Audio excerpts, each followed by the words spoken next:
Hi, this is Maggie. And my name is Hana, and you're listening to Lavender Lemonade. This is episode 2, and today we are talking about feminist analysis of media. Specifically, we're going to start with analysis of Harry Potter. Everybody's favorite. So controversial. especially recently, people are really loving it. It's really funny to see how originally all of the outcry was from people on the right, a lot of Christians, fundamentalists, and now it's all people on the left. And the books have not changed this entire time. They've been the same books. You're right. We just manufacture different reasons to be angry at them. Exactly. Okay, I want to disclaim before we start that we both love these books. We are criticizing them from a very, very loving perspective. Yes, absolutely. I don't think that there's anything anyone could say that will erase the incredible impact they've had on the world, on publishing industries. Yeah. Everybody knows that these books are iconic for a reason, and we're not trying to diminish that in any way. Yes, and I also want to disclaim that any kind of criticism I personally have for the books, it's not a criticism that extends to the author. I have great respect for the author, and a lot of the things I'm about to criticize are kind of a thing that belong to this era, and I understand they could not have been different. If it was written now, I know it would be different because the author changed. She started writing things much more realistically, much more in tune with what our feminist consciousness is today. And back then, we didn't have that level of consciousness or like the ideas about equality that we have now. So I am criticizing them from the perspective we have now, but I'm not criticizing the author. I love her. She is absolutely fantastic. I think some of my criticisms are a little bit unfair too. I'll say that at the jump. Because I will look at it and be like, oh, this woman deserved better. But that's not like, it's not bad writing. Yeah. You know? No, I get you. That's exactly how I feel. The writing is amazing, and for its time, it was incredibly progressive. Like, I don't remember that we even had that strong female characters in books, at least not in popular books, until Harry Potter arrived.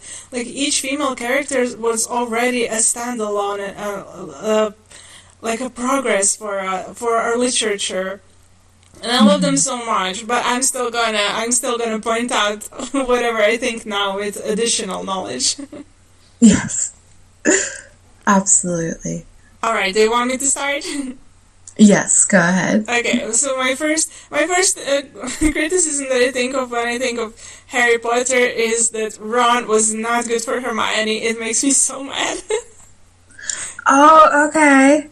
Hot gossip. All right, tell us. Okay. I mean, at the beginning of the books, I really liked Ron because he was extremely likable. He was Harry's first friend. He accepted him. It was all great.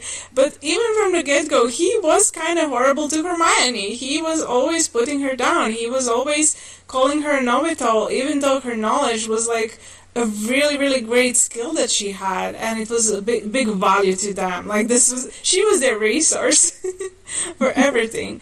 But he found it very natural to push her away, to put her down, to make her feel bad about herself, like with every chance he got. And at the time, I think that was very, very normal. Like, I'm not saying it's okay. I'm just saying it was very normal to depict boys and girls in school like this. I think we've all lived through being put down by boys when we were girls. I think Ron is a very ordinary kind of like shitty. You know, like his insecurities, his jealousy. Like he has his good points, but like you could just sort of see in the books that he's such a typical like boy of his age, right? Like 11 to, how old do they get in the book? 17? Yes. Okay. Yeah, he's very ordinary in that sense. Ordinary shitty is the exact phrase I needed. Thank you so much. Yes. It's perfect. So, give us some examples of what are some specific things that he does.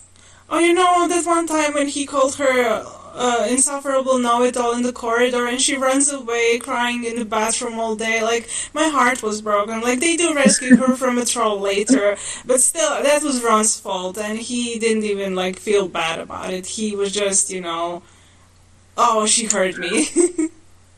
I'll push back a little bit. I do think he felt bad. I do think he felt guilty because he didn't expect her to actually hear that. He Yeah. was just complaining to his friend. We all talk shit to our friends sometimes, Yeah. and he did not know that she was there. But yeah, poor Hermione in that moment. Yeah, and she didn't deserve to be called that just because she was the No. brightest person in the entire class and she was eager to learn. I mean, she was a muggle in a magical world. Like, who wouldn't be curious? Who wouldn't want to learn everything? I would be the same in her situation, I feel like. Yeah, it would be really interesting.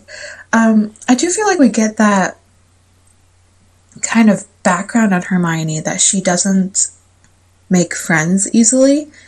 Before she makes friends with Harry and Ron, I don't think she's really had friends before. Yeah, she I'm never trying to mentions remember, like, anyone, yeah. yeah. So, because it is true, like Hermione too is this very interesting sort of human flawed character. Her streak of ruthlessness, I think, is great. Like that, I Yes. feel like we hardly ever get representations of women. Oh my god, women like this. What she did to Rita I Skeeter, know, I was thinking it. She trapped that woman into a jar. she really did. And then just the absolute like cutthroat of when they do the secret defense against the arts club, Dumbledore's army, and she hexes the parchment that they all signed. Oh, that was Oh, brutal. That was so savage. Wow. she is hardcore. I mean, like, and that's like she is a genuinely flawed person in some very fascinating ways. Uh, Although that is to say that, like, I do understand your frustration where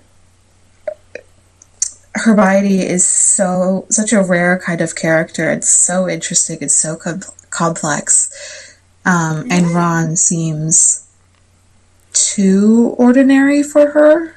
No, I Uh, feel like I feel like he needs to put her down in order to feel superior to her. I think some of their sniping back and forth is like fun for them. I struggle with how he doesn't like. I feel like he doesn't try. Like when he realizes that he wants more from her than he's getting, he just kind of sulks about it. Uh, Yes. Oh my God, that was gonna be my next point. yeah, okay, let's talk about it. Okay, well, the moment where we realize there's something actually going on between Ron and Hermione is the ball in the fourth year, right? Ron and Harry just refuse to invite, and I mean they don't invite Hermione, and they only look at. I mean, Ron only looks at her as a last resort, and like he's so sure that she doesn't have a date, that she's lying about it, and trying to play it off like he's taking mercy on her by inviting her. Like, oh, you poor thing, like you don't have anyone, and you actually are a girl, so I'll I'll go take you with as a you. favor. Yeah, as You're a the favor desperate to one, not you. me. Exactly. Like, he just expected her to be available to him. He just expected that she is gonna be in his service when he decides it's time that they go together. And when it turns out that she had someone else to go with, he absolutely ruined her night. Like, he did everything to make sure that she ends up in tears. Just because I mean, she didn't even reject him because she already had someone and she told him that. And, like, how much clearer could she be? She didn't do anything wrong, and he destroyed the entire night for her. I think it was not only jealousy. I feel like it was to punish her, to show her that she can't just go and do what she likes if he is gonna feel a certain way about it. There is definitely, I would say, everything like he's very immature in that way, where everything does come back to his ego. Uh, so yeah, I see what you mean. It's very painful to watch her night get ruined, and I was kind of hoping because I knew that she maintained a correspondence with Victor Crumb for a Yes. while afterward, that I was kind of hoping like that was something that would get, that Yeah, she would continue I'm on with actually him. so happy that she had that, because like if she didn't have that, then her most of her life would just be about Harry and Ron, and like at least she had like one relationship that was not about the main trio, and I'm so glad for her. Yes. I will say, like, Hermione's this fun character because I always kind of end up hoping, I'm like, Hermione, I want you to make some female friends. And she Yeah. doesn't really, she's not really about that. Um, Yeah, we didn't have female solidarity back then in media or in like real life, maybe.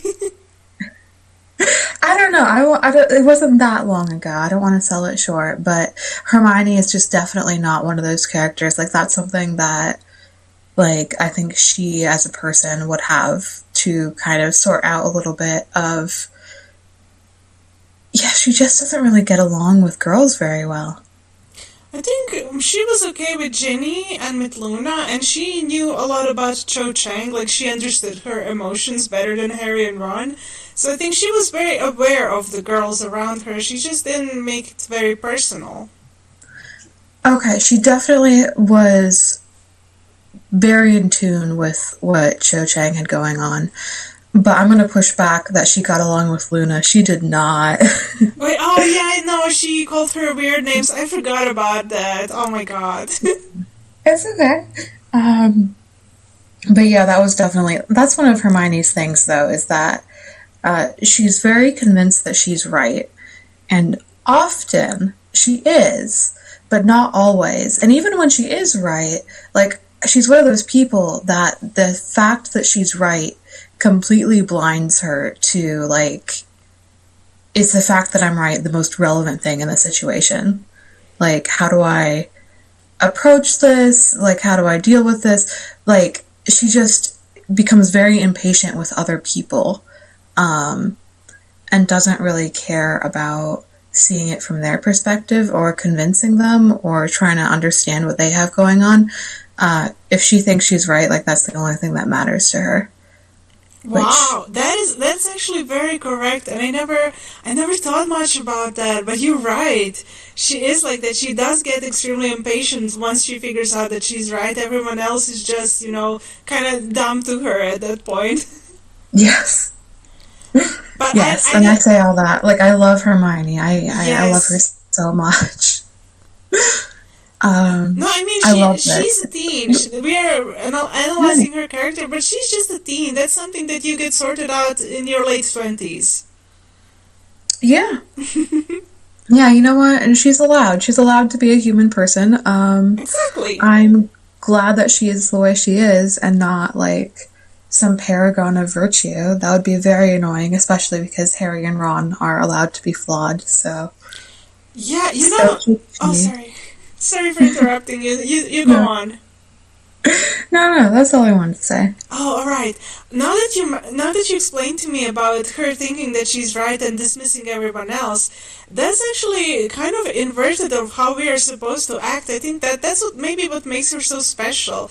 Because I know for most of my life, if I thought something and someone else thought something else, regardless of whether I was right or wrong, I was pushed to assume that other person was more correct than me. Like, I was never allowed to really think that I'm right if a man thinks I'm wrong.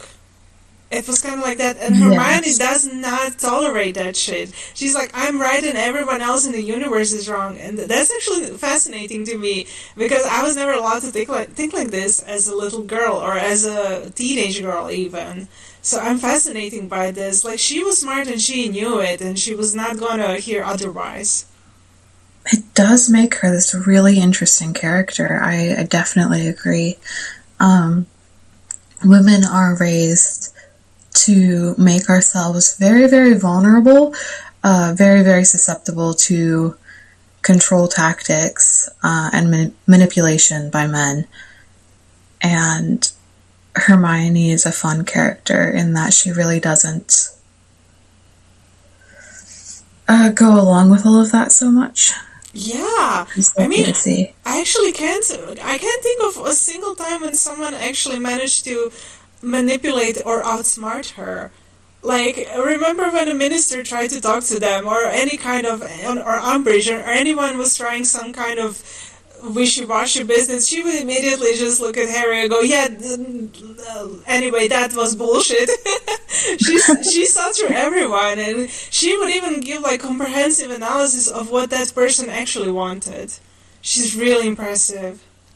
She has a lot of faith in herself, self Yes. confidence, and it's just absolutely fantastic.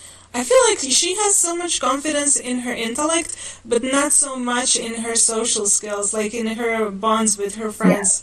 Yeah, because her friends did let her down. There were so many times in the book they just ignore her, or neglect her, or let her deal with the entire world on her own, just because Ron is mad at her for something, and that made me sad every single time. Remember that one time that Hagrid went off at Ron and Harry for just abandoning her, and she had to do everything all alone and research for Hagrid, and she was just crying a lot and Yes, spending time with. that was in the third book. That was trying to Yeah. Oh my God! research. It was because of Scabbers. No, it was because of Draco Malfoy being the way that he is, and trying to get Buckbeak killed, right? Yeah, but Um, Ron was mad at Hermione because he thought that her cat ate his rat, who was Peter Pettigrew, which is so funny now. He was mad at Hermione because he thought that she killed Peter Pettigrew. Like, okay. And that's oh why. no, And Harry poor was. Oh, yeah, poor Ron too. Like when they find out, like that's lifelong trauma, baby. okay, yeah, that was bad in his defense. That was pretty bad. But I was gonna say Harry was completely spineless in that situation and just sided with Ron because it was easiest for him. I don't respect that.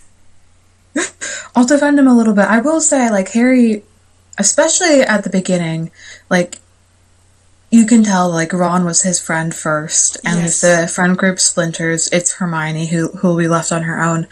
I do feel like later in the later books, it's less like that, and it's more like if they're fighting, he doesn't want to take a side, he doesn't want to be involved.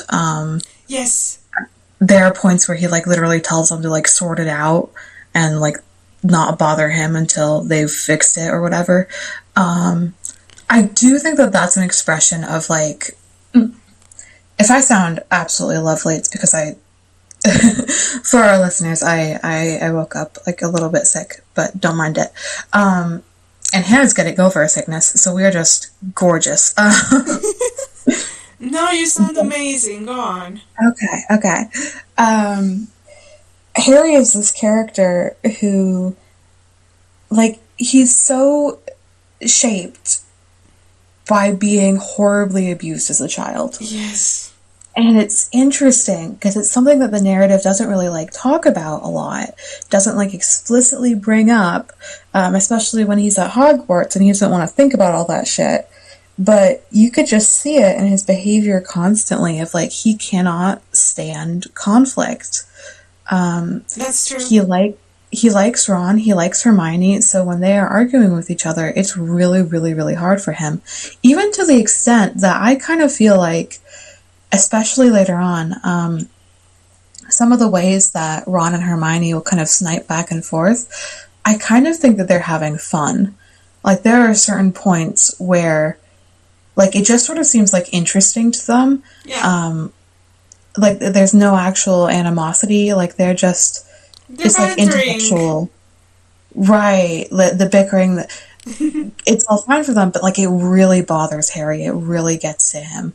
Um, and I kind of feel like there might have been like off screen, off page. I feel like Ron and Hermione, like I want to know how they talk about Harry. Oh my God, that's not something we ever got to see because we were only looking from Harry's perspective. But yeah, Right. I want this too. J.K. Rowling, get on it. I'm Please. so curious. Oh, now I am Um, too. Like, I don't want to imagine it. Maybe there's a fan fiction. Yeah, I'll find it. oh, that would be interesting. Um, Okay, I want to go back to topic of why I think Ron is bad for Hermione. yes, tell us more. Okay. So, the next thing that really pissed me off is that in the last book, Ron, Ron was starting to decide to truly pursue Hermione for real, and the way he went about it is he read a book, How to Get Witches, or How to Charm Witches, and the book was just filled with manipulative bullshit. Like, you pretend to care, you go and pet her when she's sad, or something like this. Say, if she says this, you say that.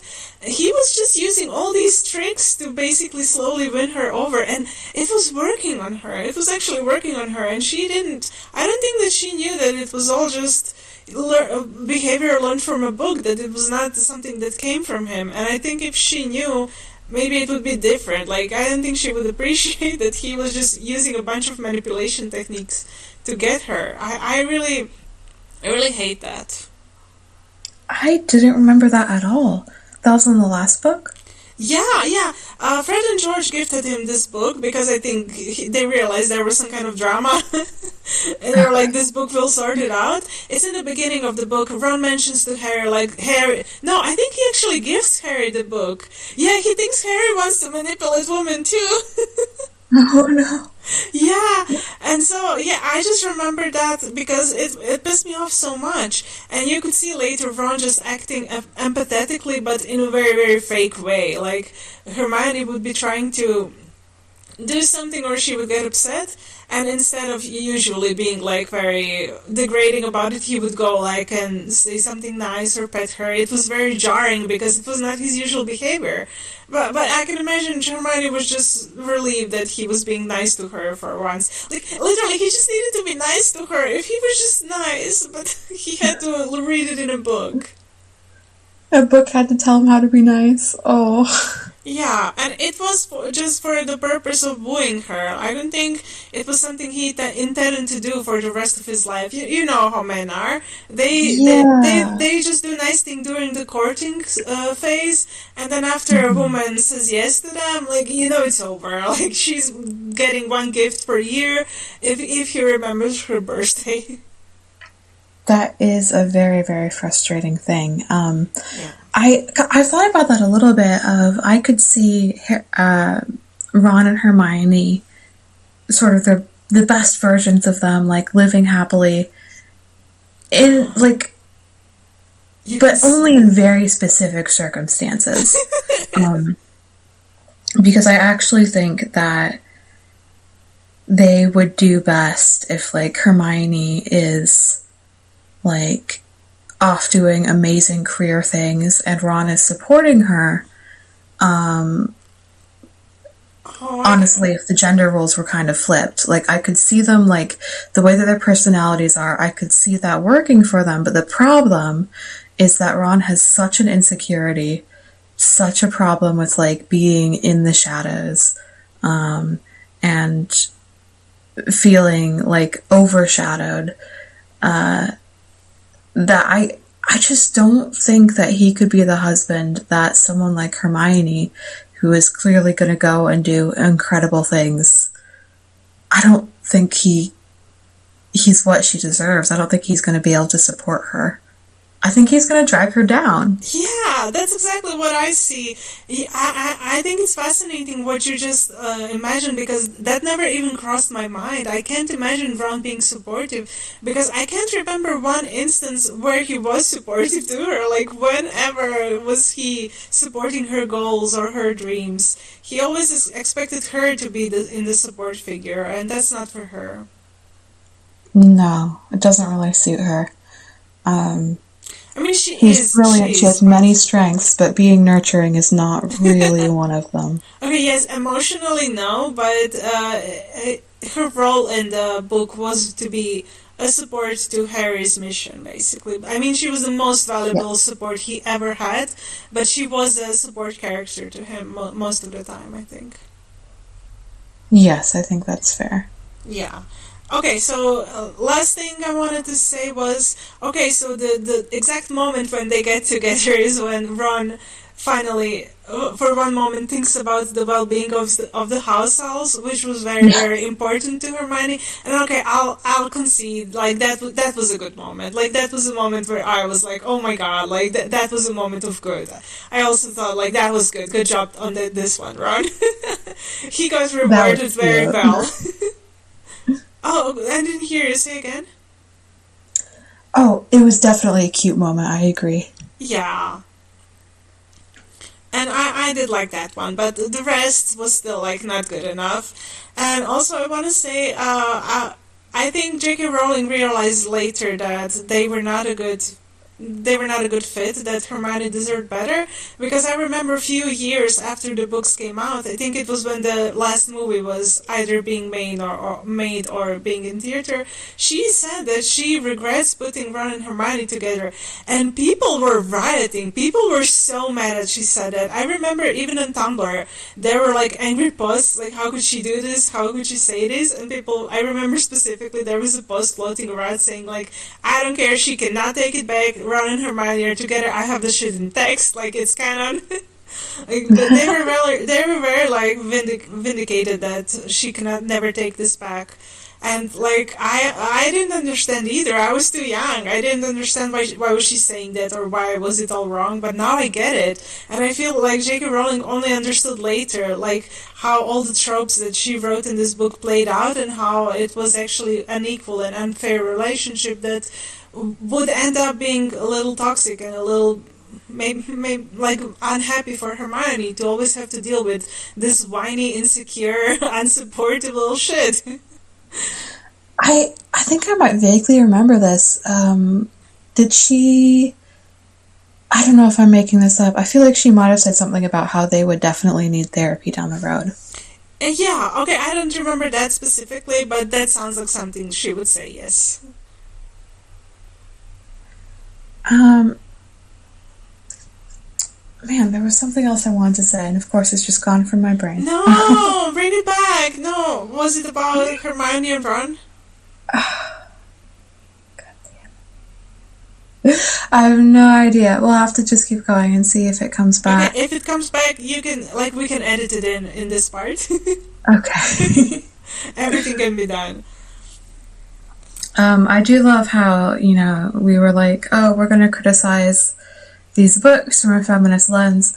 And there's definitely some criticism in here, but there's also just a lot of, you know, admiration because they're good books. They're really good. I adore them. Yeah.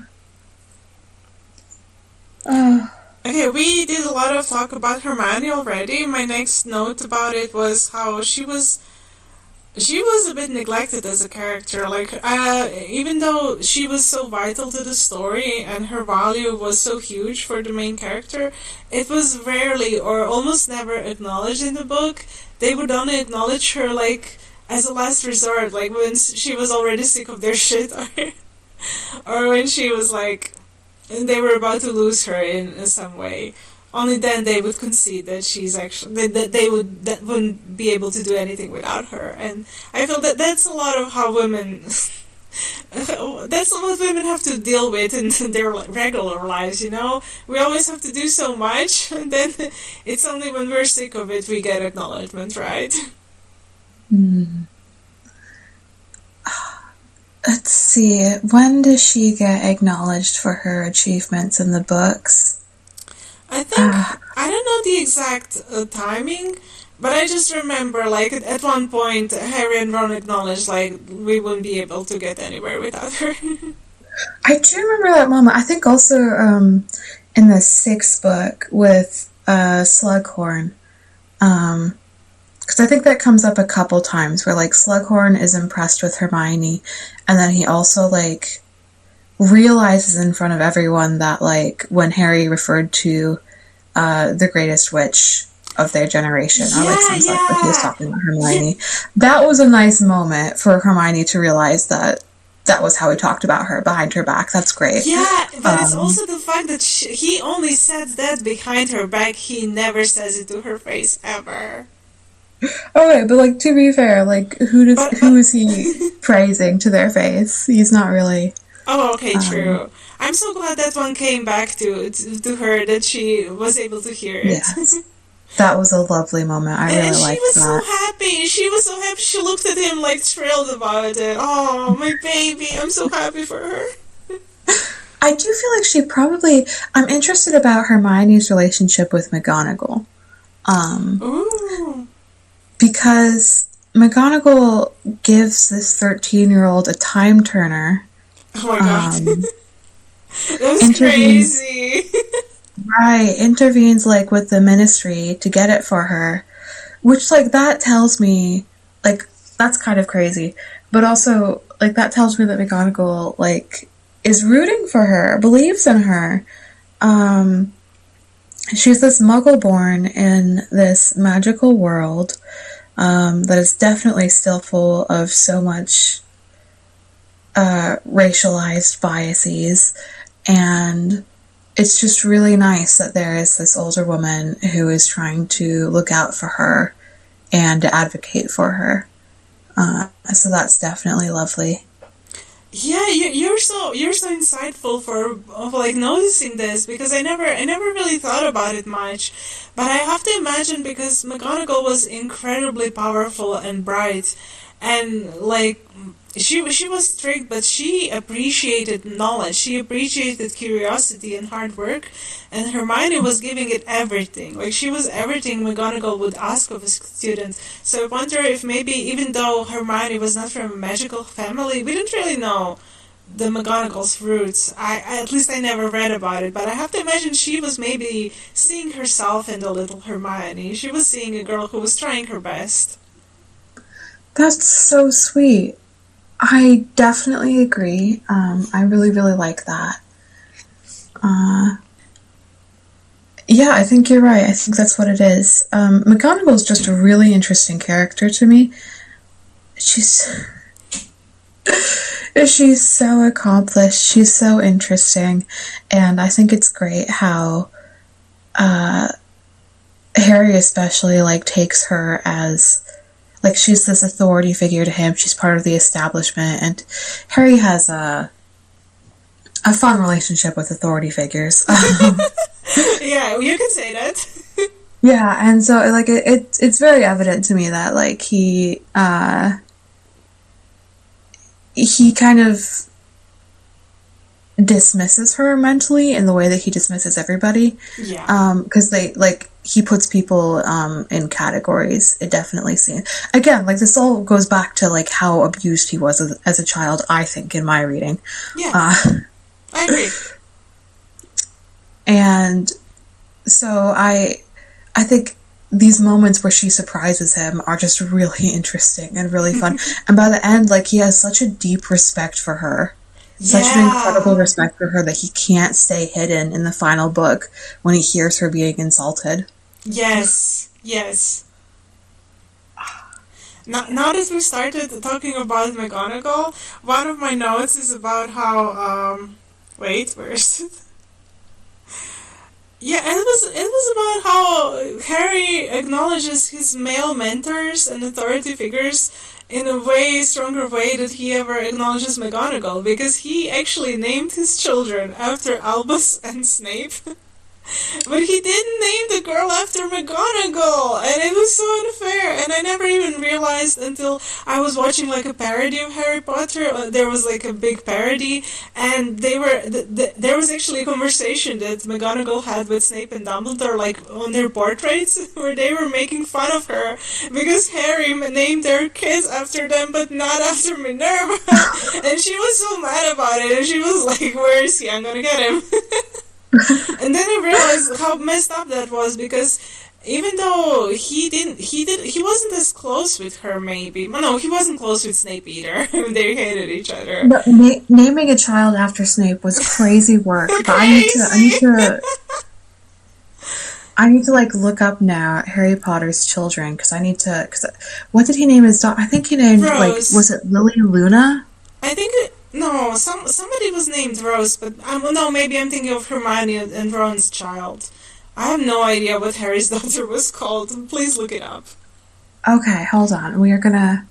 You We're know, gonna do research. when I reread Um, the books, I don't reread that last part where they have children because that just doesn't fit in the story. it does bother me a little bit, the end Yeah. of the story. I think,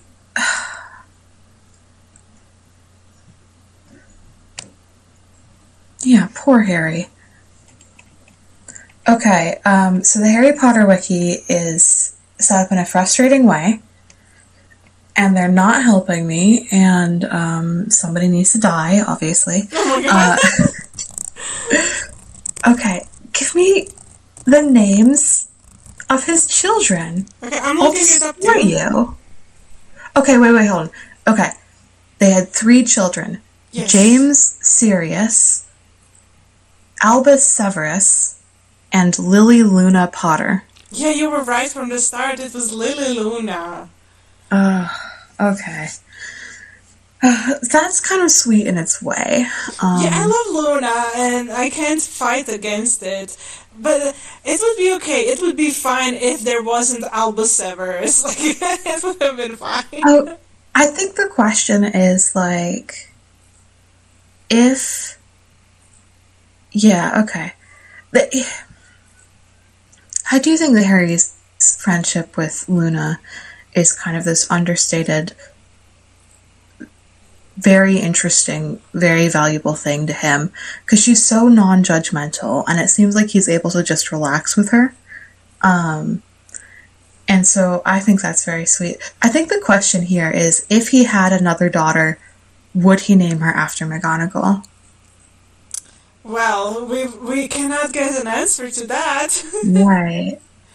But also, I want this. Oh, sorry, go on. That naming your son Albus Severus, that's crazy work. You can't be doing that. You cannot be doing that. I do think he gets very dumb about his. Like, he has this cheesy attitude towards, like, how much people mean to him, even though the people did not actually do that much to him. What did Albus do for him? Like, let's think about it. Okay, so my friend and I were talking about Harry Potter last night, actually, and Oh, we were talking about how um, it's really interesting. It explores what it means to be a good person, like that you can be a good person and not be nice, that you can be nice and not be a good person. You know, all these questions around what it means to actually do like a good thing. And the relationship that Dumbledore and Snape have, I think, is a great example of that, where Snape ends up doing the right thing for the wrong reason. Um, wait, what right thing did he ever do? to work against Voldemort, to spy for the Order, to protect Harry. Um, Okay, alright, he did that. I'll concede that. That was good of yes, him. yes, But and but did he do it because he did it for kind of for revenge because Voldemort killed his crush? right, that's the thing of like he's not a good person, and because we were talking about my friend and I were talking about the TV series, um, and we're very excited about it. And the only thing that's making me nervous is the casting of Snape. Uh, Who is Cassie Snape? Let me make sure I got this name right. I don't know any actors or celebrities' names. I just saw him. Okay, so. Oh No, no. I just looked it up. It's a black person. Yes, yes, that's a problem No, already. they should not Um, have done that. Oh my god, no. But that's so bad. No, please reverse this decision. We need to do it's something. We can't have it's a this. problem. So his It's a name huge is, I don't know problem. how to pronounce this. I'm sorry. It's Papa Esidu. Mm-hmm. Um, Essiedu. Um, and the thing is that he's too handsome, first of all, All right. and then because like Snape is okay, he's an incel, first of all, but he's this very miserable person who had an abusive home life as a kid, growing up in poverty. Like, clearly no one ever taught him to take care of himself. His hygiene is not great, canonically. He goes to school and he ends up falling in with, like, okay, so, like, he when he went to Hogwarts, he was friends with Lily, who is Muggle-born, and this is clearly, like, the most important relationship of his life. And despite that, he joins the hate group against her Yes. and really expected that they could keep being friends. I don't think he only called her a mudblood once. Agreed. I definitely think that there was more there that wasn't shown. So he absolutely wrecks that friendship and then never gets over it, never stops feeling entitled to her. And then Voldemort is going to kill her. When he goes to talk to Dumbledore, Dumbledore is like, hey, fucker. So, so Voldemort, so your master is going to kill the woman you like, and you're begging for her life. She's married with a kid. Did you beg for their lives? I know you didn't. I know you didn't. Oh my god. You make a great impression of Dumbledore. I love it. Continue. This is exactly how he sounds. Yes, that's it. That's him. Like, Dumbledore is so harsh with Snape.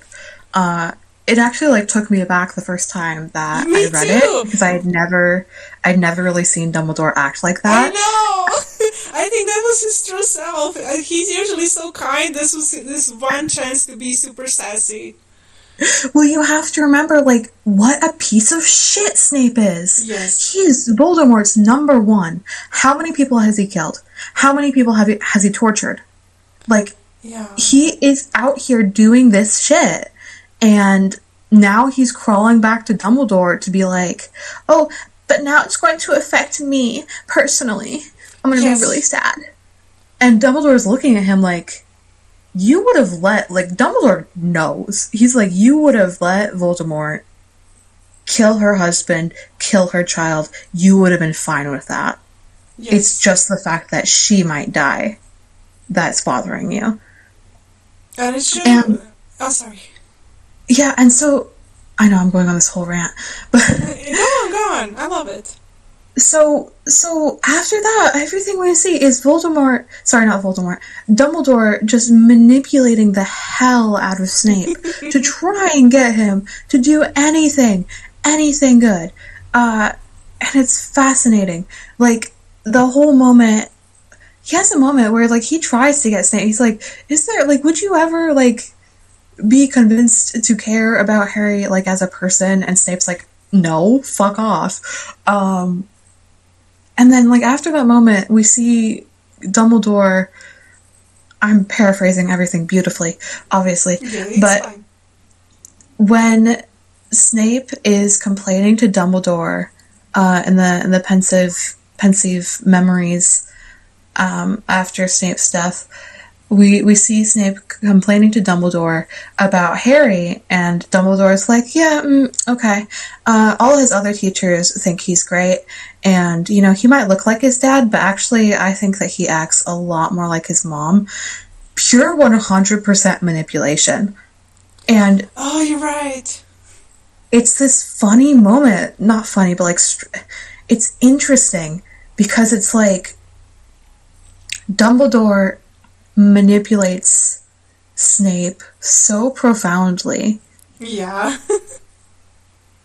He kind of does an awful thing to Snape for a good reason. And then, meanwhile, Snape is doing good things for an awful reason. And, like, couldn't even be convinced to not bully children. That's, like, I have, like, I googled the new actor for Snape, Esidu, I don't know, I'm sorry.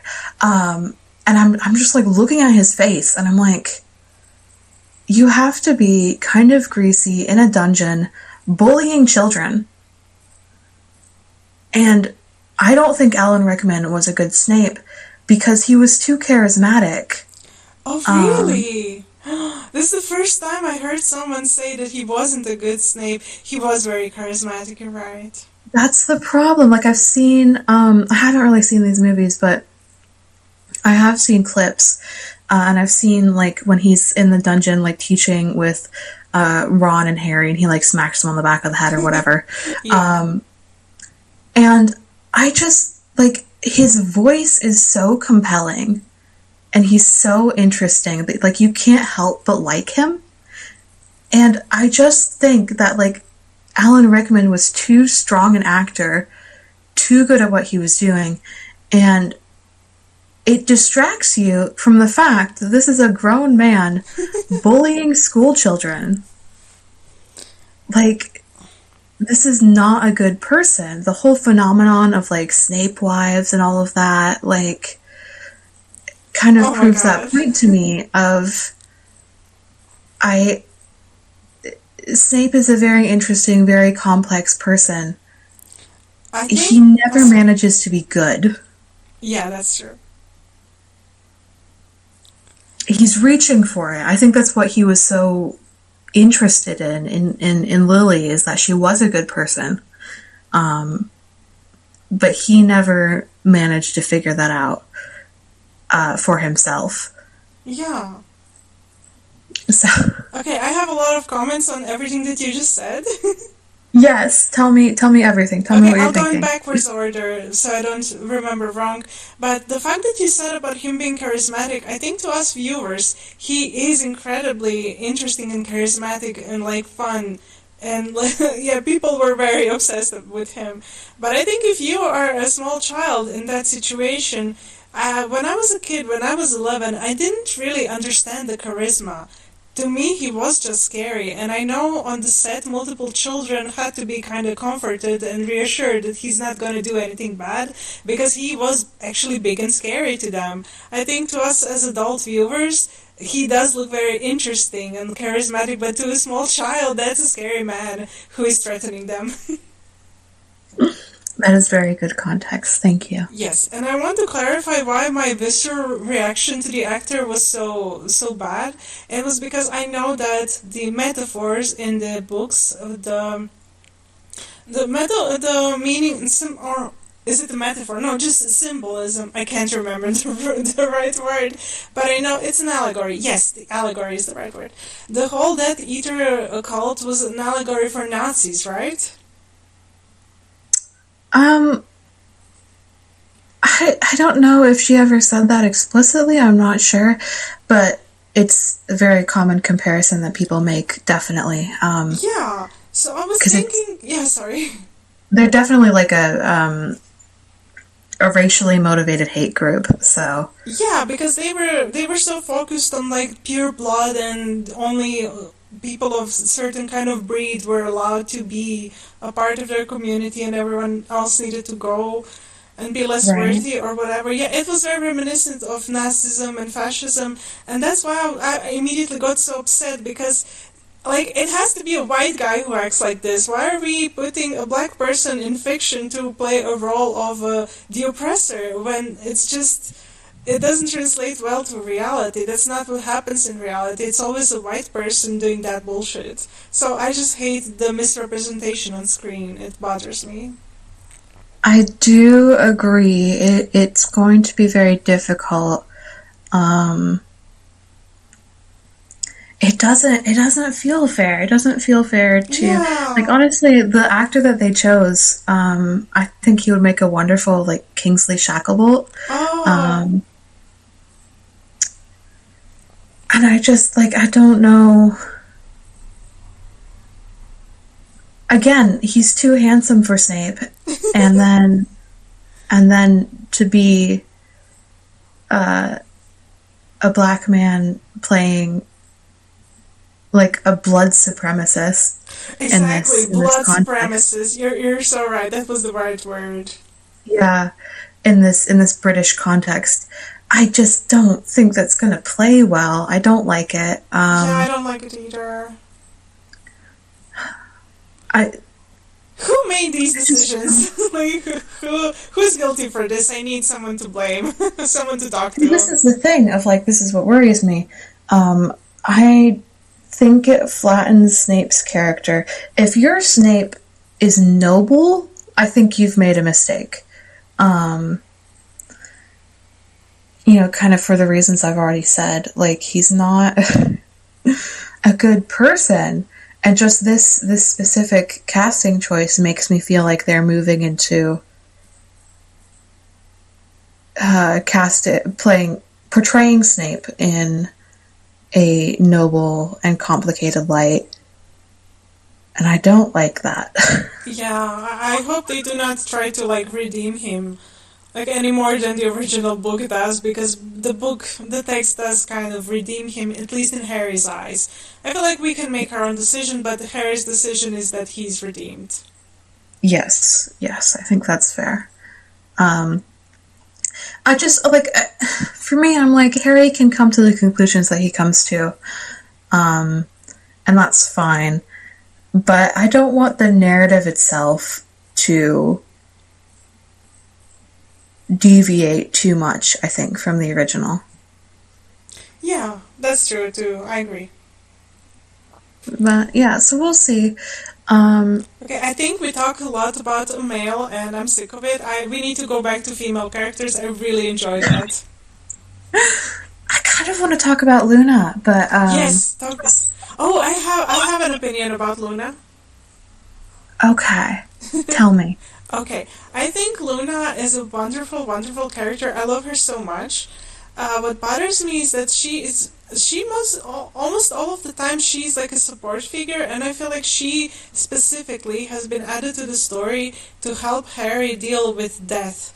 Because she's someone who is very, very at peace with that. She watched her mother die, and every time Harry is dealing with some sort of mourning or some sort of loss that is too big for him to handle, and he cannot find any peace, he cannot find anyone to talk to about it, nobody understands him, and then somehow Luna appears, and she's so calm about it, and she has just the right words for him to feel a little better. I think he's put in the story as his grief support character, and I love her so much, and I just wish that she was given a bigger role in this story, because later we find out that the entire time she was so lonely that she considered Harry, Ron, and Neville and Hermione her such good friends that she like drew them on their walls and wrote the word friends over and over.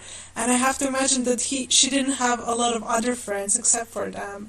And that makes me so sad for them, because it doesn't seem like she was a big part of their life at all. Like she was only there when Harry needed something, when he needed some consolation, when he needed a date to the death ball or whatever it was. Like when he needed something, she would just appear when something was needed for his goals, for his mission, or for his comfort. So that makes me a little bit sad. I later read a fanfiction when Harry, Draco, and Luna team up together, and she gets a bigger role, and that was incredible. Like she ruled that place. Like she was like I would add her to the main trio immediately. She's incredible. I wish she had more than she did. Okay, now you go. I disagree a little bit. She is very interesting. I feel like Luna kind of comes in doing her own thing, and Hermione is like a hissy cat. Luna is unbothered, and Hermione does not like her. Does not want her there, and she kind of comes in as this oddball, and I don't know. To me, it's been a minute since I read those sections specifically, but to me, I always thought that like Harry just like, despite the fact that one of his best friends doesn't really like her, he's kind of a little bit curious, or at least like he doesn't mind her himself. And so when they get opportunities to kind of talk, like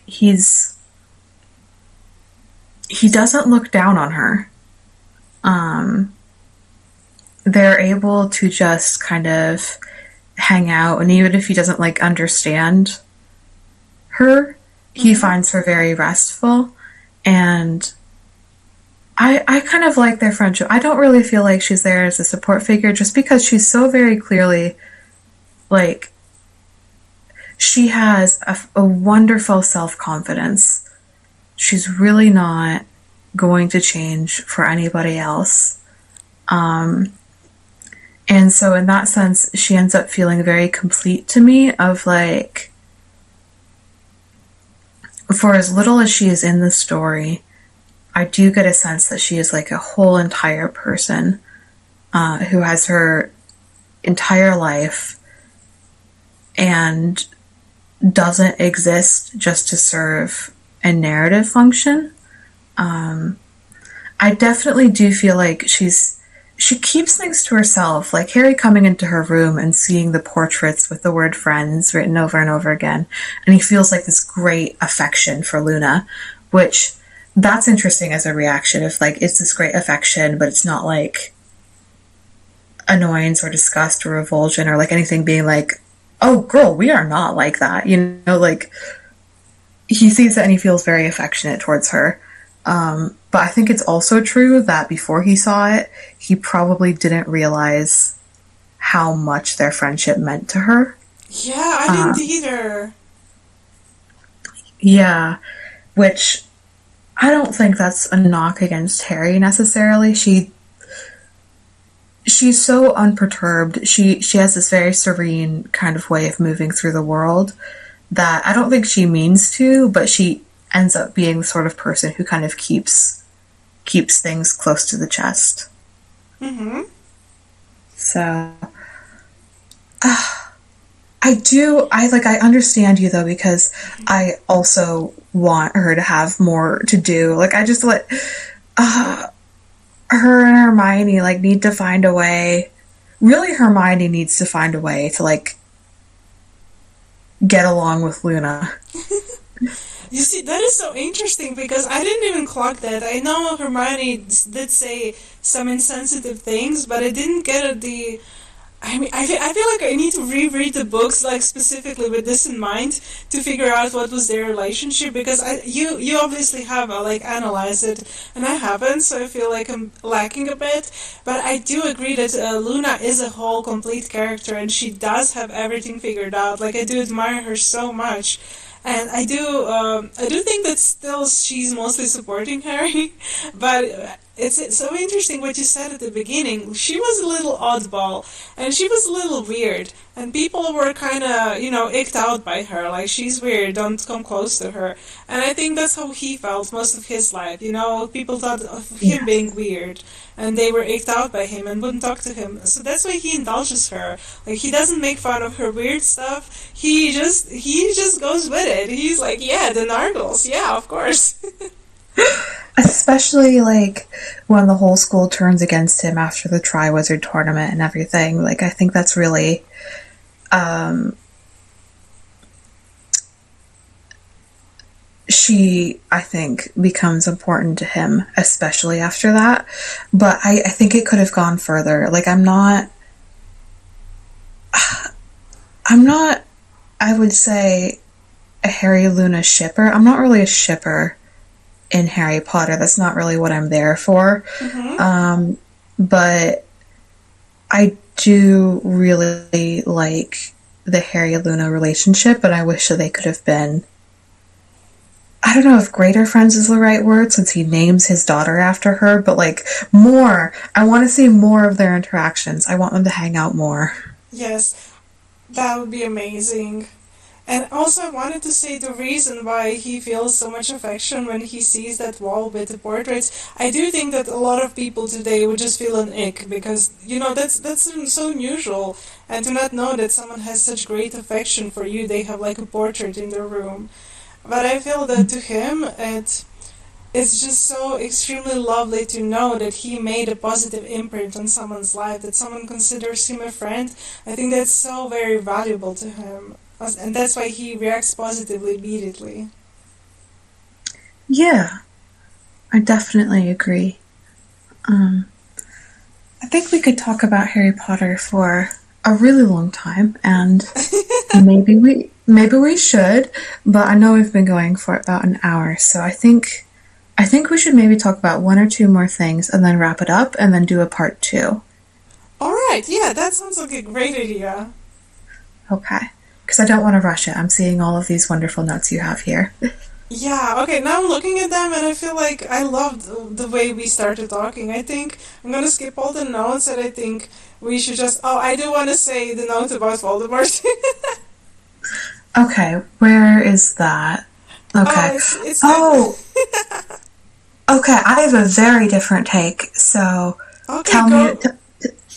tell me about yours, and then I'll tell you about No, mine. okay, mine is it's just a joke thing because I thought it was so funny because Voldemort, you know, he gets in a lot of power and he wanted power all along and usually when men are in power they usually assault women about it and he doesn't. So I was like, who is the person that he does torture the most after he gets in power? And I think it's Draco Malfoy. Oh, oh, that's a direction. So I'm thinking maybe Oh, he's gay, maybe he just tortures people about it, but I also think the story was never going. It's a kid's story, so J.K. Rowling didn't really intend to go that much in that direction. That kind of thing was just not a part of the story. I'm just comparing it to reality because every man that I know is in power, he does assault women about it. So I was thinking like, ooh, this is one unrealistic detail, and then I think, oh wait, but he's torturing, well, males, very young males sometimes. So that's why hmm. I was wanting to make a joke about Voldemort being gay. Okay, but Oh, that's it. that's That's my terrible. very jokey take. You can go Okay. now. See, you're a funny and interesting person because you can make jokes, and I just come back with my dry analysis. It's all I have. No, no, we need that. That's what we Uh, want. so to me, I do think that Voldemort and Bellatrix were sleeping together. I think that that's implied. Um, Okay, that's possible. But we I can. I do agree with you. Like, it doesn't really come up as an implication anywhere else of torturing women, which I appreciate that. I didn't want that in my story, but I do agree with you. Like, it doesn't. We know what these groups in real life are like. Yes. Um, his torment of his followers, I do think that's really interesting. Um, it kind of makes me think a little bit of like Remus Lupin because remember he was attacked by a werewolf when he was like 5 or 6 to punish his parents. Yes. Um, and so Draco Malfoy for sure is being used to punish his parents. I think that's explicit. Yeah, yeah, of Um, course. yeah. And it's just like, it's one of those things where she does such a good job of portraying like these hateful groups do not take care of their own people. Yeah. They will eat, you can give them everything. They will drain you dry and step over your body. Uh, Yeah. which, like, a lot of the analysis around, like, people are so mean to Slytherins. Stop bullying the Slytherins. I'm like, okay. First of all, the Slytherins are a metaphor. This is a kid's book. You know, it's simplified because it's for kids. Yeah. The whole point is that that's the house, the schoolhouse that is associated with fantasy racism. And so that's where all the fantasy racists choose to go, right? Yeah, yeah, okay. And then, like, to say that people are bullying them for not liking them, for being fantasy racist, is crazy. Fantasy races is such a funny term. Like, I've never heard it before. I'm enjoying it so much. I know, it's so funny. Did you make this up? Or what, did it exist I before? I I think I've heard it before, but I Okay. don't remember. It's so good. Um, Continue. so I just don't really care too much. Like I remember this used to be like a whole thing of people being like very defensive around being like I'm a Slytherin, and I'm like you're not because that's made up, but you know, sure. Oh my god. You can write your Oh little god. stories about how Slytherins are No, you actually like just I think bad boys of the I think you went too school. far. You just destroyed a lot of people there. Like I don't think I know. I'm ruthless. I don't care. No, no, no. Okay, you are. You're ruthless right now. I'm even feeling the pain because a second before I was gonna ask you if you ever got yourself sorted and which house were you, and now you just said, what you said, and now I'm feeling silly. Oh no, I'm bullying you. Okay, No, welcome to it's Hannah's fine. You can bully podcast on me. Hannah's Tumblr where her friend bullies her. No, No, I'm so sorry. women are allowed to Um, bully me. It's okay. But have you ever gotten sorted? yes. What did you get? um, it's been a while. You I think the one forgot? it sorted, because here's the thing, it sorted me, I think it's broken. It kept putting me in Gryffindor, and I don't think that's correct. Um, Okay. I think I want to be Ravenclaw, like really, really bad, but I think I'm probably Hufflepuff. Oh, okay. I like that. First time when I was getting sorted, I got Gryffindor, and then every next time I got Hufflepuff. And then I wasn't sure which one am I, and then I decided it's fine, I can be Gryffindor. That's so cute. I know, it Um, suits me so well. oh, that's so sweet. I do want to be clear too that like I'm not. I was probably like a little too harsh. Like sorting yourself is completely harmless and very fun and very sweet. No, I Um, think when people get sort themselves into Gryffindor or like Slytherin, they're not thinking, "Oh, I'm in the racist house." They're thinking, "Oh, I'm ambitious and kind of sly, and I will go under the radar to get my way." I think it's more, right. yeah, that's what we are thinking, or like the childish concept of "I'm a little evil." You know how children think they're a little evil. Like there is no issue with someone like taking one of those quizzes and being like, "Oh, I'm in Slytherin. Like I want to do whatever I do about this. Like whatever, whatever." Like that's all very fun. Yeah, Um, I was specifically like talking about the when you see symbolism. people Yeah. like write whole defensive like posts about the poor maligned Slytherins in the books and how everyone is so mean to Slytherin in the books. Um, and it's like I just don't think that that's an argument that you can make. Um, Yeah, I do agree with you, and I also seen people that say that people who do villainize Slytherin are actually at fault for Slytherin sometimes, going to the dark side or something. And I think the that's victim blaming. what? The victim blaming. Yes, continue. Yeah, I think that's a very poor argument because you don't really, in real life, you can't really force someone to become evil by just assuming they're evil. Like this doesn't happen in fiction. It's often sold to us as a concept that if you consider someone a monster, they will become a monster. But I know from my lived experience that in order to push someone to change their perception of right and wrong, to change their behavior, you would have to push them so far. It goes way beyond like bullying and false assumptions. You would have to completely drive them insane. And I don't think that Slytherins are villainized to the point where they're losing their minds and like losing their personalities. I don't think you can really change someone by just making wrong assumptions. People are gonna be who they are. Yes, and it's just it's not like Slytherin having the reputation it does. Like this is a very insular community just coming out of a war. Like you know where people fell in that war. Like you know where the lines were drawn. Um it's not like they were just pointing at Slytherin and being like, "Oh, evil." Yeah, Like that reputation came from somewhere. exactly. Um actually I think here, let's go out on a bittersweet note. Because speaking of the war, I have some thoughts about Lily Potter. Go on, I'm very interested in this. Because I think that the reason we don't really get a lot of information about Lily, there's so much about Lily that is just like reading between the lines. It seems evident to me that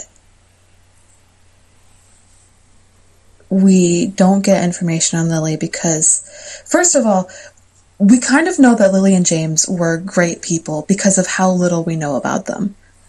Because people don't want to talk about it because it's too painful. Oh my god. Which tells me, like, oh yeah, they were loved. And then also you have to remember how much of their graduating class is dead. Yeah. Lily specifically, how many Muggle-born friends do you think she made? Oh my god, I never thought about this. Right. And that's the thing where I'm like, I think Lily's friend circle is either dead or there might be some survivors in like hiding somewhere, even now, or like who had to move away. And I just, that's the thing that like gets me about it. Like I'm so sad. You Because know, sorry. no, I had this whole thing and now I'm just like so caught up in like the sadness of it that I'm just like, oh. No, it's okay. You actually solved a mystery to me right now because I was thinking about how come when Harry starts going to Hogwarts and everything, he gets almost no information about his parents. Everything he gets like from Hagrid. And later on, Slughorn tells him a few things about Lily. But it does seem like the people who did know them are in too much pain about it to talk about them. And yeah, a lot of people died in the war. I was also wondering how come there's no other, like literally no other family member or relative of Harry that could tell him something about them. But it makes sense what you said. It's most likely they all just died in the war, and Harry was literally the last descendant of their family line. Yes, we do know that James's parents had him at kind of an advanced age. Like they were both pretty old, I think. They had wanted kids for a long time and hadn't managed it, and so he was a late baby. Wait, how do you know this? I've never seen that. How do I know that? I don't think this is in the books. I've never seen this information. I mean, I'm fascinated, but I've never seen that. I can't remember exactly. I am 100% sure that this is like actual Harry Potter lore and like not from like fandom or something. It could be from But Pottermore, maybe, because I didn't read all of that. it might have been. Yeah, his parents were both. I almost knew like where they got their money from, and then I forgot. It's alright. I didn't even know anything about them until now. Like they got their fortune from like some like their family line, like invented something or did something. I don't remember. Oh, weren't they Yeah, connected to Peverils? You know, that's kind of hinted in the it might have books. been. I don't remember. But yeah, so they had James pretty old, so I think that that's how they died is just natural old age, Mm-hmm. which is why Harry never gets to meet them. And then I think because Lily's parents, of course, are both Muggles, and we don't know what happened there. I don't think. Yeah, Petunia never mentions them or anything. They never come to visit. Right, so we don't know what that's about. A car accident would be funny at this point. Yeah, there weren't anyone else. Like James was an only child. Obviously, Lily only had Petunia as a sister. Yeah. Yeah, I don't know if there were any other cousins or anything. I don't think so.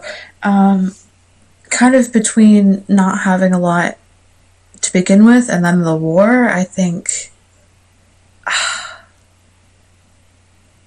Yeah, I don't know who else there would be.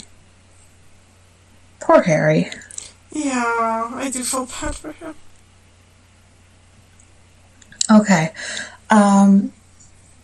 So I think we can bring this to a close, and next time we'll continue our Yeah. leisurely Harry Potter talk. I'm having a good time. I hope you're having a good No, time. I'm having an amazing time. I didn't even know where we were gonna go with this discussion, but I'm thrilled. I'm so happy with everything we discussed. Okay. Yeah, me too. It's really interesting. I'm glad you suggested this. I think it was you who suggested this. Oh. Yeah. But I'm very glad too. This is a great idea. Please bring on more great ideas. Okay. I'll do my best. Listeners, I have the memory of a goldfish, so